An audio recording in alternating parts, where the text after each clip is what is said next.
What's up, everybody? It's Coaches Elite. Ryan Hinton here with episode 3. I'm very excited to bring you guys Amer Camera from Canada. What's going on, brother? I'm happy to have you. Good, man. Thank you. Thank you for having me.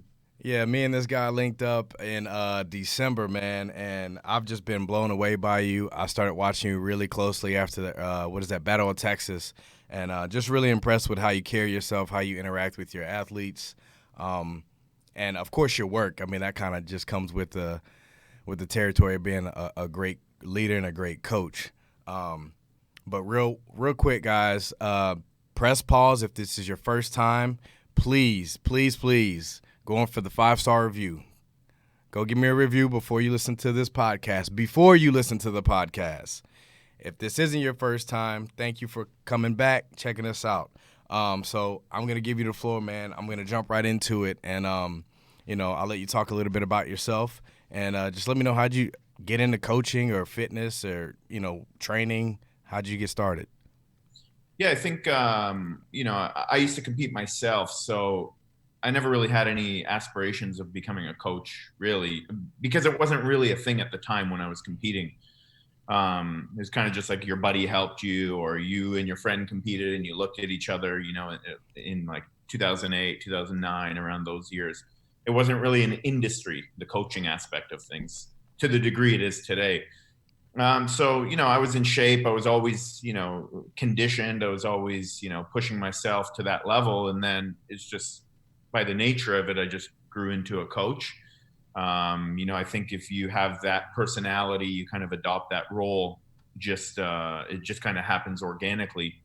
And that's how I transitioned into it. And then, one thing led to another. You just start producing good work, and you fall in love with the doing quality of work.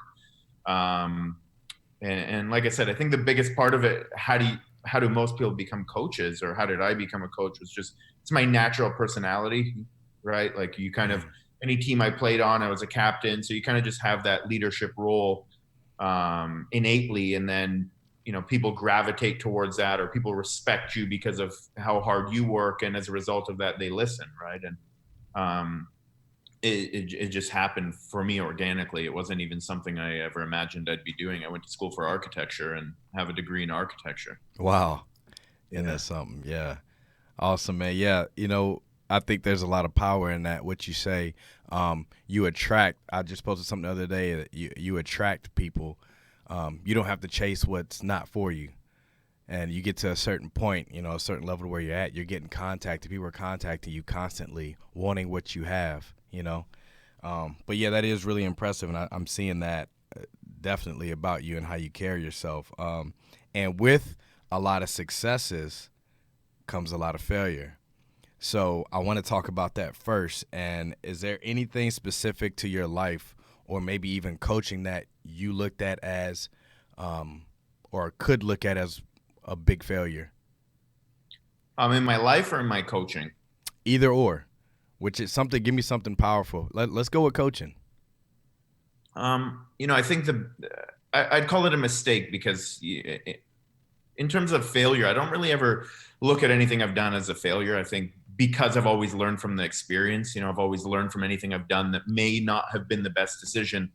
I always tend to learn from things, and I could look at the best out of any situation, and even convince myself it was for the good. So I could be delusional in that sense. So it works in my favor, right? Right. But I think really the biggest failure I've made as a coach in the past years was trying to work with people that are not for me. Trying to work with athletes that are just not for me. And I think sometimes as a coach, it could be a blow to my ego. Well, if this client leaves me, or how does it look if I tell this client to leave, even though they could be a bigger name, but you don't want to tell them to leave because it may look bad on you. So it's like you're battling your ego, which helps you in a lot of ways, but you're also battling your ego because you're afraid of perception. And I used to be really afraid of that as a coach. Like, how does it make me look? Does this look bad on my business? If I had a big name leave me.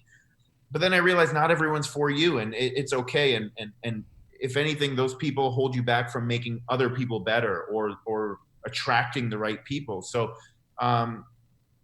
holding on to that for too long. I was, it's like a fear mentality that I had for years when I started coaching, and I didn't want to, so I just coach everyone all the time and wouldn't say no. And like one person maybe would drain me in that same time and energy and effort that I'd be spending on them. I could be giving it to people that, 10 other people that I could be making significantly better. And, unfortunately you have to go through that failure to realize that and to learn the importance of that. Wow. I'm with you 1,000%. And let me tell you something. What you just said is the reason why I started this podcast, because there are things that go on that I don't think most people don't understand, especially athletes, all right, understand another perspective, because that is very powerful and very true, right? We end up overthinking. I think probably everyone on our level has gone through that process, right? Taking on everyone. Yes, yes, yes, I can help anyone. I can train anyone. And just because you have the ability doesn't mean you should. And you get to that point where you feel like you're affecting your business because of a very small percentage, and it ends up not being worth it, right? And I got to a certain point where I know you probably went through this, or this is kind of what you were alluding to, is coaching pros that you didn't turn pro, and maybe you just weren't where they came in, that it's a different dynamic coaching a pro and coaching an amateur. Am I right? Yeah. And coaching a pro that you made versus coaching a pro that you didn't make. Right. I tend to not want to take on, I've always said that I try not to even take on people for the most part that are national level and up, that I didn't get to that level. It's just a whole other dynamic. It's a whole other I've taken on people before that have won every show, and then they get to the next level and they're like, okay, they leave their coach and come to me, and now they're expecting at that, like, you're expecting to win at a pro level. Like, relax. Like, I need context in the story. Like, what shows did you win before? Yes. So I mean, just because you can do something, and like you even said, it doesn't mean you should, And I think, like, people ask me even, Amer, when are you going to compete again? It's like, man, just because I can doesn't mean I should. Oh You my know, God. it's Yes. the same thing with like coaching your athletes. Just because you can do something, it doesn't mean you should. And that's just like the man in us, the ego in us. Like, I want to do it, I can do it, or I want to prove I can do it, or I want to take this person because they're a pro. But I honestly, it's weird because I went backwards in my business in terms of how I view things. I coach people now. I look at the person as an athlete. And I think when we look at some of the best coaches in the world in other sports, Bill Belichick, for example, he takes, Tom Brady, who is one of the worst quarterbacks, I think the worst quarterback in the combine. And he takes him because he recognizes a specific skill set that he has, not because he's the best quarterback, and he ends up becoming the best quarterback, in my opinion, because of Bill Belichick's ability to recognize that specific skill set that's going to work well with the team as a whole. So it's not always, taking the best or having the biggest name, or thinking that, like, it's the, the most flashiest thing that's the best always. It's really not, and I think that you'll get a lot more out of coming back to like a rudimentary mindset and thinking of things like how you once perceived things to be. I think even as coaches, our own heads get the best of us, and egos can get the best of us too, right? And we Nailed lose it. work. And honestly, that's one reason why I wanted to do the podcast with you. I just think that, numbers aside, I'm not a guy that counts numbers and counts wins. It's just not my thing, and it's nothing against that, but that's not why I'm impressed with you as a coach. Why I'm impressed with you as a coach really is the work that you do, because you can produce a lot of numbers and it doesn't mean the quality of work that you do is very good either. I've seen a lot of coaches that have numbers, but I look at their work, I'm like, it's not impressive, Yeah. uh, but when I look at your work, and that's what I'm looking at, like art, canvas work, the quality of your work is on another level. And I could probably say that I've thought that way about maybe 2 or 3 coaches in the world ever, and it doesn't mean that other coaches aren't producing pros or winning pro shows. I just don't look at a lot of coaches and see the detail in their work. And I could see it in your work. I could see it in Panane, the coach to Miss Olympia. It's not because he's the coach of Miss Olympia. I can just see the quality of his lines and his detail in the athletes, Right. how they look healthy, how their lines look clean. And I know that um, I can understand how that coach works, right? And that's why I look at your work and think that I think you're phenomenal at what you do. It's not the numbers, or while that's great, that's just a byproduct of doing good work. Right. Well, the admiration goes both ways, man. That's why I have you here. And wow, I mean, you were nailing everything. So I really hope everyone gets this, especially uh, the newer competitors, because what you just said, we know to look for in other coaches, but a newer competitor doesn't know. They'll go to an Instagram page and see, oh my gosh, X amount of wins. They got top three at this show, top three, and they don't know what show it was. Like you said, was that even important?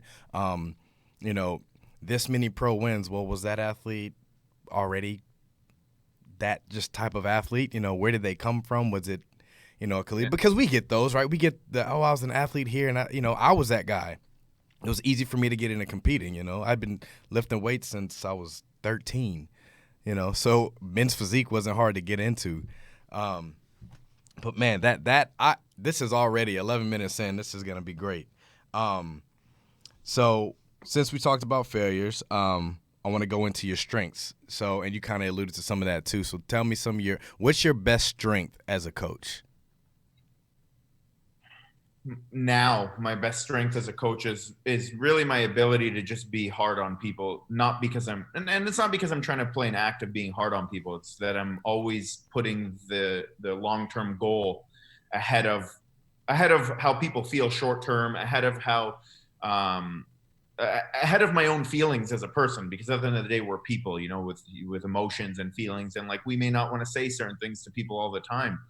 um but sometimes it's the hardest conversations that you got to have with people, the most difficult ones, that are going to elicit the best changes or results in people. And I always ask people now. I've just you could say I've developed a formula in my mind of how I work, but um, I always ask people, like, what's the goal? Like, don't tell me, because I need to make sure we're on the same page. Like, because your goal may be like you want to be the hot girl because you want to look good so that you can find a guy, and then you'll sell out of this the minute you get that. But like, what's the big goal? Don't, because we'll always sacrifice the big goal in life for shorter term satisfaction, for shorter term like deviations. Like if something else comes along, you'll sell out for that. And I see that. I don't know, you could probably relate to this, but when I um, earlier on, and in the last few years, I would work with people and they'd get to a high level, maybe they'd turn pro, and then with that comes so many opportunities, right? Like sponsorships and attention and validation, and everyone thinks you're the best, and then it suffocates your own growth, right? Like people stop growing at a certain level because like now you're recognized as like a good competitor, so you can coach people, but like you're just spreading yourself thinner and thinner and thinner and thinner, and you're done. That's it. Right. So like I need to ask always, like, man, like where do we want to get to? Like, do you want to get to the top, or is it here? Like, and if it's here, let's just end it. Like, if that's where it is, you don't have the desire to get to the next level, let's just end it now. And I just have these honest conversations with people because it takes a lot out of me. And as a result of that, I get the best out of people by being forward and honest and transparent about what I'm trying to accomplish or what I'm trying to do, because like if you're happy with where you're at now, because like you were a real out of shape, overweight guy, and now you're in pretty good shape, and like you don't have that drive anymore. The thing that was motivating you's gone now. You're not made fun of anymore like you once were, which was the driving force. Maybe you're getting girls you once weren't, so that was the driving force. So like now you don't care anymore, or now you don't have that same level of effort or that same level of drive or fire in you. And um, really that's the hardest part of one of the hard parts about coaching, because you're balancing so many different skills. You're balancing the communication, you're balancing being a coach, the dynamic of the conversations you're having with people, and then you're also balancing the skill of being good at the work that you're doing, right? um, so just getting good at that. And I think for me, it's the strength has come from being clear with myself about what I want and why I do this. Is it for money? Because if it's for money, you don't need to be a good coach. You can make a lot of money being a shitty coach. You don't need to Absolutely. be great, and that. You probably will make more money being a lesser coach, being like how much effort and time you put into some of your athletes, and you'll never be paid for that through money. you know. Absolutely. And I tell people, money is not the currency Like you can't just come to me and pay me. And I want to be clear about that with you. It's not like people come in my gym sometimes like, man, let me train. Like people right now have been offering $1,000 a month. Let me train here because there's no gyms open. I'm like, brother, like the currency here is not money. Like you need to understand you can't just pay, and like you have to contribute. Like you have to contribute to my life, because if you're paying me 400 or $500 a month, whatever it is, that coach is charging, and all you're giving is money and taking, and like not like I can make more money than that doing something else, man. I don't need a coach. So if you're not going to make me a better coach or make me want to work and make me motivated to work, then I'll just make that money elsewhere, bro. I have 17 employees in my business. I could spend more time in my business and make more money. Right. So if all you're doing is paying and you're not being an exceptional athlete or putting effort and contributing, then I'm not interested in that. Dropping dimes. That's what I'm talking about. That's so much powerful. So much power in what you said. That is what most people don't understand, because not every coach is like that. It's on a certain level, right? Most are about that. And you're right. You could be a lesser coach. You could be a terrible coach. You can make tons of money. You can make as much as you want and doesn't care. And some personalities are just like that. They, it's kind of like a salesman. I'll sell anything to anyone. It doesn't matter if they got the dollar. But that ruins the community, right? And, I think people, when they get to a certain level, like you're in a great spot to where you know where you're going, you know what you want, and you know what kind of coach you are. So you can be the way you want to be. And you're, for the most part, ever since you kind of adapted that trait, for the most part, I bet you attract the right people for you. Because before that, the wrong people were coming to hire you. Am I right? Yeah. And that kind of slows down once you kind of get on your track of what type of person, what type of coach you are. Yeah. And you probably win a pro card sometimes. Like obviously you've won many pro cards. You win a pro card and then there's like an influx of people that message you or email you. And even that, like I'm very careful. I don't just take on everyone that messages me, even if they're good, because like, why are you coming to me now? Yep. I'm not the guy that turns you pro. I make that very clear to people. I'm the guy that does the best work I can, and that, like, I'll make you look as good as you possibly can. That's a guarantee, but don't come to me because you think I'm the guy that's going to turn you pro now. Like you're going to turn yourself pro. Right. So, like, I need you to, and I want you to understand and respect the type of work that I do, and that's like what I was saying earlier about your work. It's not just your wins. It's not just, that you get people in shape. What is amazing about your work and amazing about, there's certain coaches' work. Anyone could take people and make them look the same. Each one of your athletes looks individually their best. Like they're the best they can be. They don't look like if I were to take some coaches and 20 of their athletes and line them up, they have a very similar look. And that's not a bad thing. I'm not knocking that. People have success doing that. But you're not making the athlete look the best they can look. Right. And that's now we're getting into like, are you, an artist or are you a manufacturer? Oh. Right. So like anyone could mass produce, like you can mass produce things and you could do using a formula that does work, but it's not getting people to their best. That's getting people to their 80%. Like the type of work I want to do is like take someone from 80 to 100. That's like another level of work. Yeah, absolutely. Yeah. Look, I use the example of P90X, right? They sold millions of copies. Everyone did the same workout and had great success for the masses, right? And, for lifestyle, they looked good. They didn't, that, but it still works. It's not right or wrong. All those people look the best they could look. No, but overall, it's good. It works. Yeah. Yeah. Man, that's phenomenal. You have a great eye. That's for sure. For obvious. I mean, I noticed that. Especially when this pandemic happened, and you just started posting some transformations. Every day I was like, damn. Every time, like every day, like not like that's a good transformation. No, you were posting like knockout. I mean, every detail. So amazing, man. Would you say that there is some sense of entitlement to a large part or a certain part of competitors. Yeah, and I think that if we look at what we're doing, it's like putting people on a pedestal. As a coach, I think naturally that's what I'm doing. I'm like posting someone like this is the racehorse, the fucking best racehorse there is in the world, you know. So I think it just happens organically that like that person takes on the role. I think we take on the role of things, you know, and it just happens, and then people become entitled. Like people get mad if I don't post them. Like Oh man, it's yeah. Oh God. Yeah. like I'm sure you have a business page, right? Yeah. Yeah, besides your own personal page, because you post a lot on your personal page that I see. Oh no no no no. I only have that page. That is my only page. I'm sorry. Oh, okay. I thought you had like a separate page. Okay, so I have like a separate one, but if I don't post people on my personal one, they get like I could just tell, you know, they get all mad. Oh yeah. I But get those texts. Yeah. so yeah, so like I try not to.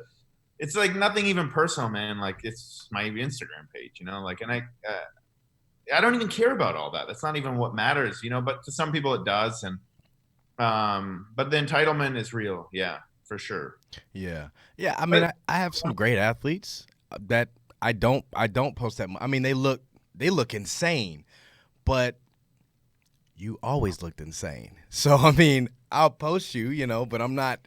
You don't have that crazy transformation that you know that I really. yeah, That's what like feeds me, you know. Yeah, yeah, that's and sometimes you like even for me, some people like I don't post some people because I posted them so much, you know, and like I right. want to post you. I love posting you. I just don't like I don't want to post you more than I post myself now. Yeah, and people forget it is a business page. This isn't like, oh, I like you and I owe you. Like, it's. I don't think there's not an area on your website that says that they can pay for shout outs, is there? Like, No, they, you know what I mean? Like, that's not guaranteed that I'm gonna post you. but you know like that's the problem. So now you're also managing that aspect of things, and what I mean by that is you want to create a level of standard in your business, right? Like same with me. I want to create a level of standard. So I have to post things not just it's not just about getting acquiring new business. That's not even the thing. It's but if I post this transformation, then people are going to look at that and, within my business and say, "Oh, okay, that's where the bar is." Even if it's a subconscious thought. So like to get post like this is a way for me to motivate you too. If to get posted on my page, you got to look fucking good, man. Yeah. You know, so like if you're not posted, you need to get better. So like that's like another driving force for people, right? But Right. it's and like I do it consciously, but it's just I have a certain level of expectation that I need people to get to, and I'm not gonna post something that's not indicative of the quality of work that I can do until they get there. Yeah. 100%. Um, I mean, as you know, a lot of coaches come and go. A lot of competitors come and go. So there's a two-part question. What would you attribute to most coaching failures and most competitor failures? I think most competitor failures is that you got to treat it like a competition, you know. And I tell my athletes this all the time: like, are you going to participate or are you going to compete? Let's remember, like, who cares if you compete today or who cares if you compete next year? Who cares when it is? Like, what's the goal? To look your best, right? So let's get to your best. Stop looking at like I want to win a smaller show or I want like the goal is to look your absolute best. That's all I care about. Let's get to that. And I don't need you to step on a stage for the judges to tell you you're not good enough. I could tell you today you're not there. Like I'm not a betting man, but if I was to place bets, like you have a 0% chance of winning this show, let's not do that. Let's not bother.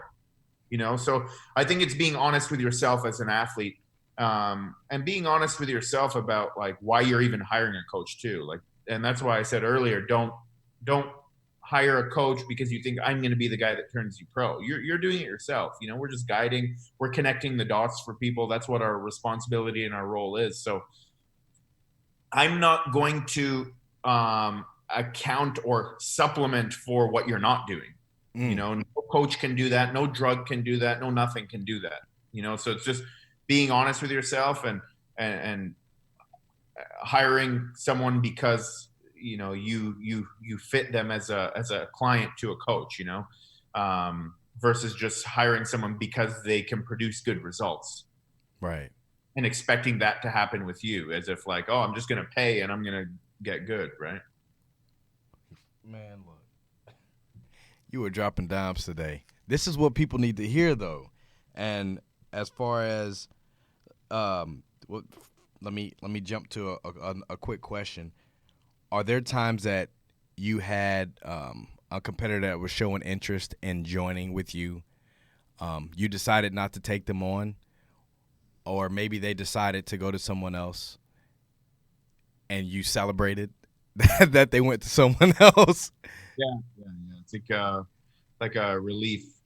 It's like a relief, yeah. Yeah, Because sometimes you also don't want to, like, earlier especially, I didn't want to say no to people because I felt bad, or I felt like an ass, or I felt like it was just stupid business move. Because now I'm also fighting the fact that I want to be the best at my work, but also I am a business at the same time, and I'm trying to balance both of those things too, right? yeah, So, but yeah, I mean, not everyone is for me. Not everyone's for you. That's just the way it is. It's like dating. It's not everyone's for everyone, right? hundred So, percent.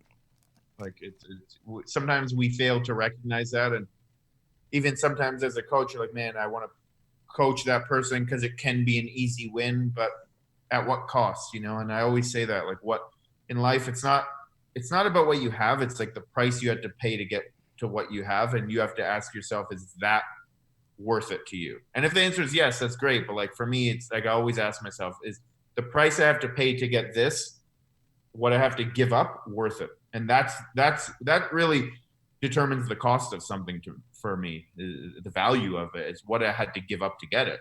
Because like I can make $10 million a year if I'm investing $10 million a year into a product and selling it for cost price. I could go around saying I made $10 million a year. It doesn't mean I made $10 million a year, Right. right?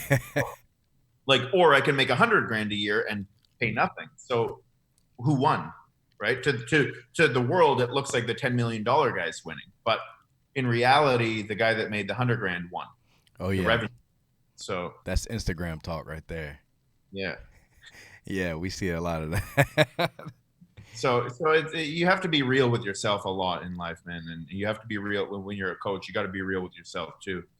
And even as like a biggest coaching failure is thinking that people have come to me and people have left me and gone to someone else. It's the nature of the business, and you know me, like there's coaches that have said, oh yeah, like that person left and they won with Amer, and it's like, man, to be fair, they wouldn't have won with you. So you have to recognize as a coach where you are, like your gaps, and I think that was something I failed to recognize before. We don't want to look at our gaps. The humans have a very hard time recognizing their flaws and their gaps in their work and in themselves. And I used to think like, oh, that person left and they fucking won, that would have been my win. And it's like, man, but you weren't ready to get that person to that level as a coach.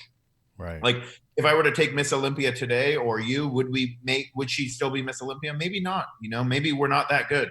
You know, Hmm. and we could say, well, she's a genetic freak and he got lucky, and her coach got lucky. But no, he's probably at the next level. There's like another 1% and another 1%.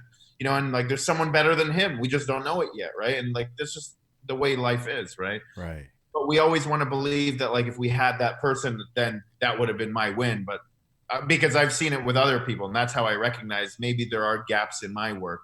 It's because I looked at other people that have said that about clients that have come to me from them, and I'm thinking, man, the way that athlete was going with you, and they were good, you just don't have the eye for the next level. Like there's little detail that you don't see, and like people will just look at it and be like, he didn't really change much, but like in my mind, I see a million changes, and that's where the gap is that I changed so much and you failed to see it. Man, you nailed it. And well, to the other question, what is the what would you say is the main reason why most coaches fail? Because I think there's a little bit more to that. Like the coaches, you even see some, and they're hot for a year or a season or a season and a half, and then next thing you know, they're gone. They haven't posted in 2 years. Yeah, yeah. And I've done this long enough now that I've seen the cycle. You see the cycle of people that come and go. Like I always say in anything in life, you have to be around for the full cycle of things, experience the high and the low. because anyone could withstand the highs, and then let's see where they're in the lows. Um, I think a big one's ethics, morals. I think just who they are as a person, their character. That's one reason why I got along so well with you when we initially met. Is just I could tell your character. You're a stand-up guy, and um, in the long run, you have to be an honest, genuine person. You have to really do it for the right reasons, and truly care to help people get better. And I know that just seeing you, just seeing your work, speaking to you, you're like that. So that's why you've been around as long as you have. It's like as much as sometimes the gratification and all that is nice, which it is. You can't be driven by those things. Right. Then you start sacrificing and compromising who you are and how you treat people for you're chasing certain things. You're chasing numbers, or you're chasing whatever it is you're chasing. You may chase wins. You may chase pro cards at the expense of, did you coach 1,000 people to get those numbers? I think like last year, or like in the course of like 12 months, I got it was 7 pro cards, but I only put, I think it was like 16 people on stage. Right. So like, sure, I can have maybe, a bigger number, but like we could just look at different numbers. How many people did you put on stage to get those numbers? Like it's there's so many ways of looking at things in life. So, and I want to easily get caught up in other people's game. That's probably where I'm getting with this is the biggest failure. Is like I sometimes before would want to get caught up in other people's game, in other people like now I'm competing with you, for example, but like we're not competing with each other really, because the minute I start trying to compete with you, I lose focus of what I'm doing and where I'm 100%. going and what I'm trying to achieve, because what I'm trying to achieve is much bigger than being better than you or than any other coach, or it's much bigger than even winning pro cards, or winning pro shows or getting to the Olympia. Like my goals are much bigger than that as a coach. It's to impact more people and to help more people achieve their goals in the long run, and just do it in the best way possible. Yeah, quality, man. I caught myself doing the same thing. I swear, and that's why, like you said, we hit it off so quickly because I mean, just a few things we talked about. I'm like, we've gone through the exact same experiences, probably around the exact same times because, you know, I'm seeing Shane Hughley. Shout out to Shane. We're gonna have him on here, and I'm like, I want to have the most pro cards this year, and I'm doing good, and then Universe happens, and this is probably 17 or 18, and I'm sitting next to him, and every 5 minutes I'm hearing him, yeah, and I'm like, shut up, Shane. I'm sick of He ended up getting like 11, I think, 9 one time, and then I was like, I said I wanted something until I realized what it was gonna take to get there, and I'm like, I just need to reword my goals because that's not what I want. He ended up with 30 something pro cards that year. I had 22, and I'm like, when I reassessed it, I'm like, okay, for me to be first, for me to have the most, I'm absolutely not doing what it takes. And just like you said, I'm like, I'm comparing myself to not necessarily him, but another situation. He runs his business totally different. He's in the crowd. His wife's backstage with the athletes. Now I would have to duplicate myself. That's not gonna happen. Number one, like you said, I'd spread myself thin. There's no way, and I'm like, I don't want to have the most pro cards, right? And you know what? There's nothing wrong with the way he's doing business. That's not wrong. Not at all. It's not about being right or wrong. There is no such thing as right or wrong. It's what's right or wrong for you that determines that. Yeah. So I don't look at his work or his like that model and think like I want to compete for that. That's just not, and there's nothing wrong with it. He's amazing. It's just my goal for myself is different but a lot of people don't define what their goal is. A lot of people don't define, what success even means to them, Yeah. and sometimes you have to achieve things to realize that wasn't what you wanted, as you just said. You have Yeah. to make a lot of money to realize, well, money didn't really do it for me. So what is it that means something to me, or is it pro card? Is it a win? Is it maybe it's to never win a pro show, never to win pro cards, but like to make one Miss Olympia or one Mr. Olympia.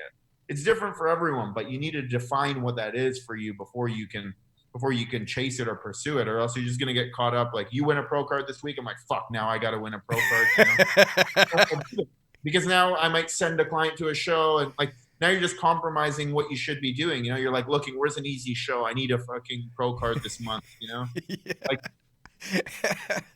it's just Yeah. that's really what it comes down to, man. It's like doing you and staying in your lane and being honest and true to that. And there's a market for everyone, and there's a market for everything. Um, you know, and someone can be better in other ways, and you're better in a different way. So it's you have to be the best that you can, not play someone else's game. Man, you nailed it. You nailed it. Just being definitive. And the crazy thing is, we read these things, we know these things. I've read them in the books that, you know, you'll achieve a goal and realize that wasn't it, you know? And so when people, and I know you can feel this, when people are like, you know, maybe you meet people that have been following you for a long time and, oh, wow, you've accomplished this, you've accomplished that, you've done that, you've been to the Olympia, how did that feel? And I'm like, I mean, it was a goal, but I achieved it so fast. I'm not gonna say I felt nothing, but it felt like another show to me. It wasn't. It was just another show. So, you get to that level where, like you said, you're staying in your lane, so you can look at someone else's successes and be like, "Cool, high five, great for them," but I'm good where I'm at, Yeah. you know. And I think that it takes, as Meek Mill said, there's levels to this shit. So, you know, you have to get to that point, right? You can't just jump to feeling that way. And I see a lot of coaches that have anger towards others, you know, and that just lets me know they might have been doing this 10, 20 years. And it's like they hit that wall, like you said, your ethics and your morals, like they can't stand to see other people elevate. So they'll probably never get to that level because of that mindset, unfortunately, or fortunately for us. And it's a small industry. And so I struggle with the same things you struggle with, like if I don't take this athlete on or if this person leaves me. But what they don't know on the back end is like, I know if this athlete stays or if I take this athlete on the back end, I'm going to suffer, right? And Yeah, a lot of times we like to prolong our suffering. You know, like yeah, we rather not deal with the pain today, so like we put it under the rug and hope like one day we don't, well, like we won't have to deal with it, or we'll deal with it in a year. So it's about facing everything head on right now. That's a very important thing in life, man, because things don't go away. You gotta slay the dragon, so to speak, today, so that you can move forward and get to that next level yeah. in yourself as a person and in your own life. What advice would you give a newer competitor, or maybe last year was their first year competing and this is going to be their second season, or even someone who's going to compete for the first time this year?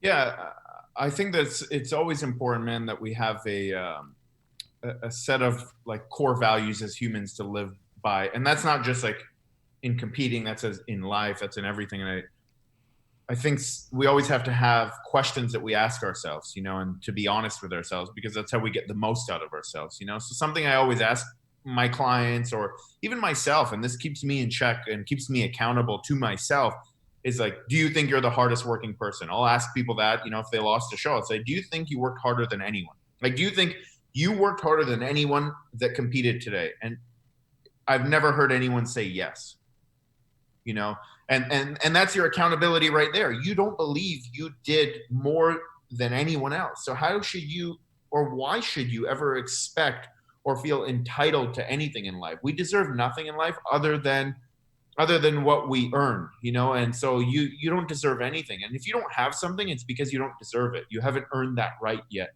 to have it. So I go through my life thinking about that thought all the time, like, do you feel that you work harder than anyone else? Well, no, I think there's someone else working harder. Well, then I don't deserve anything. And one of my favorite quotes is like, if you had to go through your life and you had to go through your day to day and you weren't allowed to ever say a word, would somebody else be able to look at you and know what your goal was just by your actions?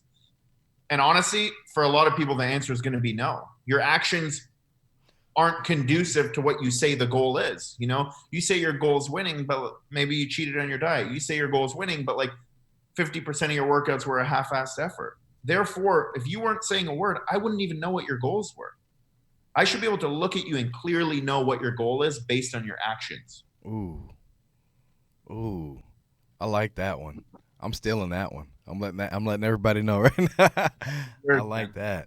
Yeah, if you aren't able to say a word, your actions should tell me what your goals are.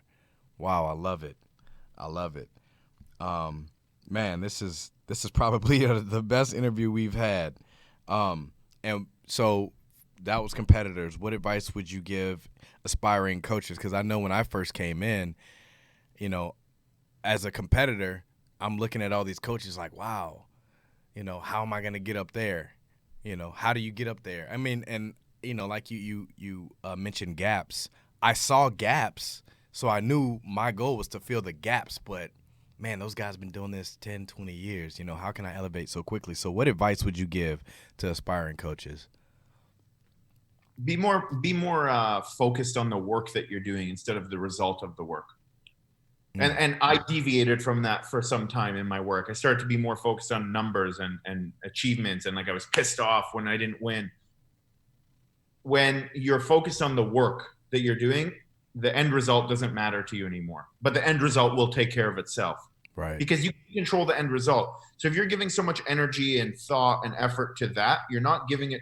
We only have so much, and so then you're not giving it to what matters most, which is what's going to get you there, the quality of work. And I think we fail to remember, when I'm working with athletes, that the more effort I put into this and the more thought I put into this, the better I'm going to get at it. We just think that, like, sometimes, like, we think like I just need a good athlete and I'm going to get produce results, or I need to attract better athletes, but like I need to be a better coach also. Yeah. I need to be a better, like, I need to be more organized, more disciplined, more structured, have higher expectations. And like that starts with me, not with my athletes. My athletes are a reflection of me. Your athletes are a reflection of you. Right. Ooh, I got one. This is pretty similar to that. I'm a brand new athlete. I'm on Instagram. I follow all my favorite athletes, and I follow their coaches. Right. I follow a bunch of coaches because I like what I see. What am I looking for in a coach? What am I looking for? Because there's so much confusion. There's good and bad. What is a new competitor? How does a new competitor find the right coach for them? Um, well, let's say, a coach trains Miss Olympia, right? Miss Olympia's coach right now. It doesn't mean that he can get you in shape, you Mm, know, and that's not because his inability, that's the level of coaching he's at is a different level than what you need. Like, I used to think, man, people are soft, or like they'll never be good because they're soft. And then I realized I just wasn't a good fit for them. Like, they actually need that type of encouragement. We're all different types of humans. Like, some people need tough love. Some people won't respond if I'm nice to them. They're like, man, like, I don't respect him if he's nice. So like I got to beat them down. yeah. And then on the flip side of that, like, some people, you beat them down too much and that doesn't work for them. They're anxious, they're stressed. So like, they need a different style of coaching, and you have to look at their style of coaching. It doesn't mean someone's a bad coach. Like, someone may be a hardcore coach, and they're focused on certain things. Like, they're not focused on meal plans and diets. They're more focused on the psychology. Maybe you need that. And some people are like, man, fuck the psychology. Just work your ass off. I don't want to hear complaints. Maybe that works. Some people do flexible dieting. Like, you need to understand that that's more important than anything, because nothing, like, you're going to get yourself to that next level. Through your work ethic, but like, you need to be paired with someone that gives you the tools that you need, right? Like, that's what a coach is doing. They're giving you what you lack. So you need to understand what you lack first. Like, is it that I need someone that's knowledgeable? Is it that I need someone that's encouraging? Is it so that I need someone that's tough on me? And then you go from there. Yeah. So what I just heard or didn't hear is that they need to be going through the Instagram bio, seeing how many wins they had, right? Yeah. Yeah. Because I cannot tell you how many times people told me that they hired someone because they coach so and so, right? The last probably year and a half, I've heard that so much, and I'm thinking, you're an amateur and you hired because Yeah. how did It means nothing. It means nothing, man. And I think every single coach is good in their own way. Like, every single coach that has success is good in their own way. I'm not taking anything away from any coach by saying these things. It's like, you're good in your own way, but you lack maybe in another way that I don't, and vice versa. Like we're all just on our own different mission, and like you're a different person than I am. Our personalities are different, Mm. to a degree. So we're gonna coach people differently, right? Right. Um, that's like assuming that every single girl wants to date me. Hmm. It's not Exactly. the Yeah. reality. Yeah. And I mean, I'd hope it was, but yeah, yeah, I do. I hear that a lot, man. Like people will get angry um, if people leave them, and I want everyone to hear this. And I'm talking about this on every interview. You know how you treat people. Like at the end of the day, it's business. Like if you had T-Mobile and you canceled your T-Mobile account and you went over to AT&T because you liked the phones better, they had better service in your area. Is T-Mobile gonna like do something to you? It's business. It's not personal.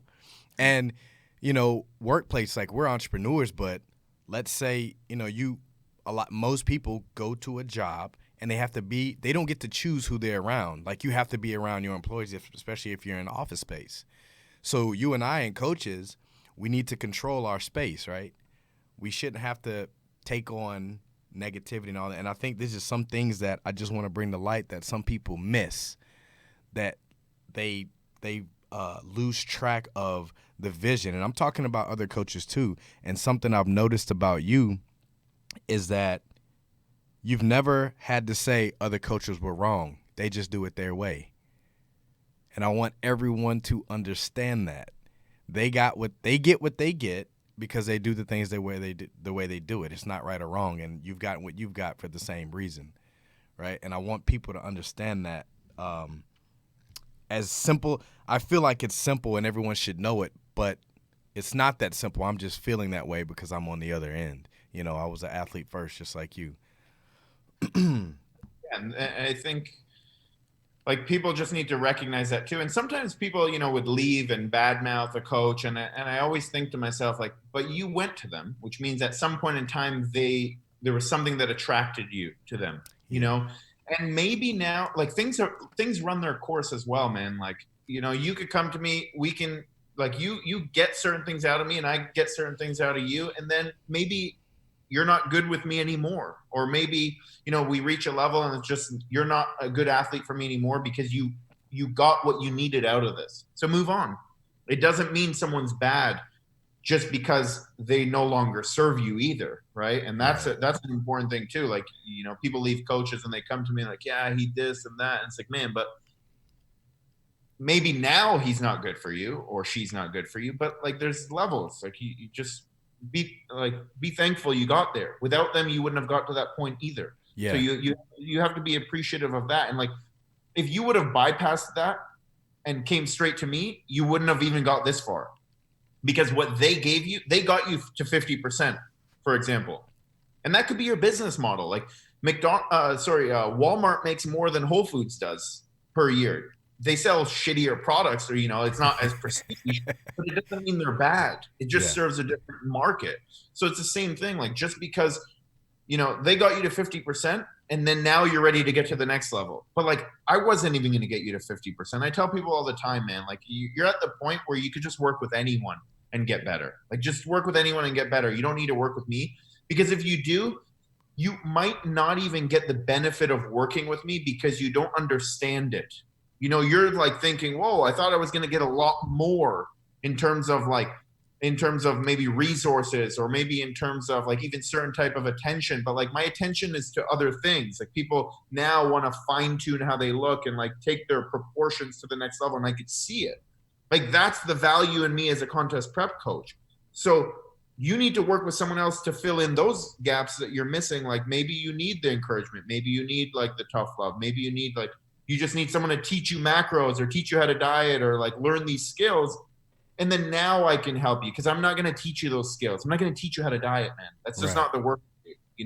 So like you wouldn't have been ready. You would come to me and then you would have failed anyways. So you have to recognize your journey and your path and be appreciative of, people that are there along the way as well, man. Like every girl you've dated, you've learned something from. You can't look at Mm. everything as bad, and that's more.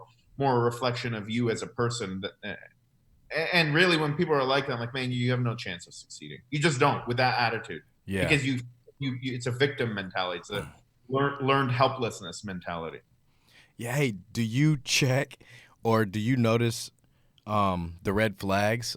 You know, like we've all seen those competitors bashing their old coaches and whatnot, and then you get an email and I'm like, I'm not touching that with. I'm not even replying to that email. Are you kidding me? Do you get those? Yeah, yeah, yeah. I'm like you said, I don't care if you got $1,000 a month. No, absolutely not, because I'm gonna be the next coach on your Instagram page. Yeah, blasting me. Yeah, telling lies or telling half the story. You Yeah, know. there's always a full story, man. Like I've had, like I could tell you stories about like how I've made decisions for the person's long-term goal. They didn't see it at the time, and then now they were like bashing me, and then now, because of that decision I made, the butterfly effect has had such a tremendous impact, and now they become successful because of like me giving like guiding them in a different direction. Like, do this show because you need to do this show to qualify for that, and then like it just led. But at that show, they didn't look their best because they weren't ready to. It was just I wanted them to do it to qualify, for example. Like, just do this show. I want you to qualify, because if you don't qualify here, you can't do that next show, and that's the opportunity you're going to win. And then they do it. They didn't win, and they're like mad, like, Yeah. well, I didn't win. I didn't look my best. It's like, yeah, because we decided on a week's notice, man. But you ended up turning pro after. Yeah. Yeah. You got to help them understand that process. Yeah. And I think a big thing is I had to tell one of my competitors this, like, they have emotion. I don't have emotion into this. Like, it's here. You have emotion in your prep. So I'm telling you to do this show. This was a couple days ago. I'm telling you to do this show. You're saying, no, no, no. I feel like I need, 4 months. And I'm like, no, you can get on stage in 4 weeks. But I feel like I'm glad you're expressing your feelings. Yeah. But there's no emotion here. Yeah. Yeah. You're making decisions based on logic and rational thinking, right? So like it's hard for people. Like I always wonder how I was when I was competing. Like I wish I could coach myself when I was competing to really see how I was. I do. I think back to some of the questions I asked my coach. I'm like, did I say stuff like this? Like, I can't imagine. I mean, I wasn't that bad, but I don't think. One of my good friends now, he became my good friend now, but I didn't know him at the time. And he used to see me at the gym, and he's like, man, he asked me this like a year ago. He's like, I always wondered, like, you would have your shirt off looking in the mirror and you'd be like crazy shape. I'm just looking at you thinking you're in crazy shape, but I always wonder why you were so angry looking at yourself. He's like, I never understood it. He's like, I would always think you're so happy that you look that way. But like, I was looking at it as like, I look like shit. I need to be better. So, and then I thought about that. I'm like, yeah, shit, I forgot about that. Like that's what used to drive me, because I didn't have a coach. I would just assume I wasn't good enough. I wasn't good enough. I wasn't good enough. So then I imagine coaching someone like that now. I'm like, oh, okay, I can understand. Yeah.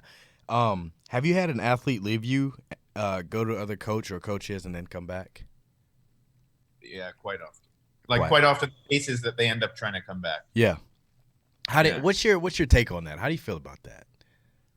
It depends why, like, I mean, it depends why they left. It was like how it happened, but to be honest, it doesn't happen too frequently, but when it does happen, they usually do come back.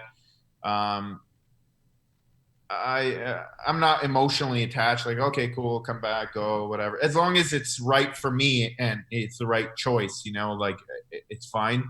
But typically when that happens, they're not the right person anyways. Yeah. Because they don't see the value in what you're doing anyways. So I think that's why the more I became true to myself over the years, and especially in the last few years, the less it's happened. Yeah. Because like I'm the best at what I do, and that's very specific. And like, so if you're looking for something else, then you're going to get that somewhere else. You're going to get the best somewhere else. But like specifically what I do, I'm the best at that. And as a result of it, like you're not going to go, like you just won't want to go. Right. Yeah. And if you do, it's like usually at the beginning, like you'd realize right away, like after talking to me for 10 minutes, like, oh shit, I'm not going to work out with this guy. So it's, the more I became clear with people and honest with people, then the less it's had to happen because they know what they're getting and they understand the expectation.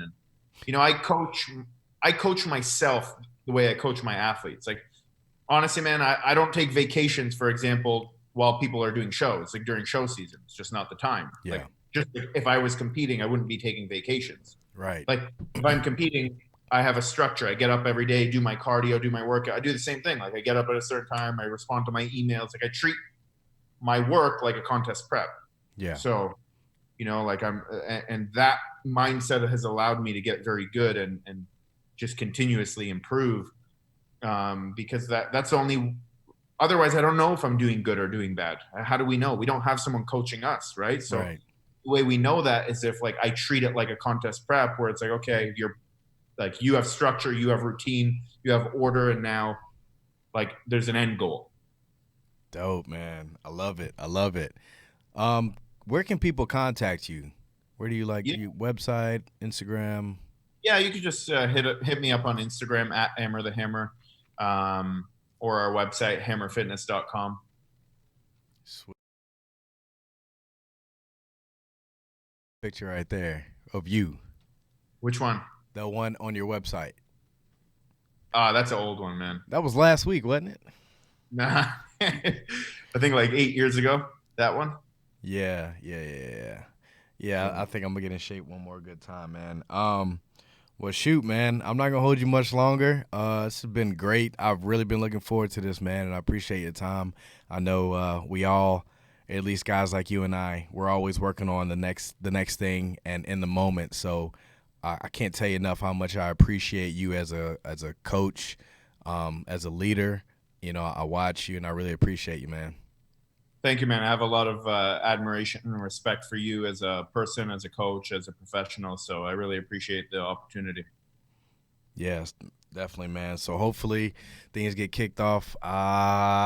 Maybe I'll see you in September, maybe early September. Yeah, we'll see each other soon, man. Yeah. All right, we'll make it happen, bro. I'll come by the gym. Actually, I have a feeling I'll be in Toronto sometime later this year. Yeah, always welcome here. All right, brother. Thank Take you. care, man. See you. Bye. Now.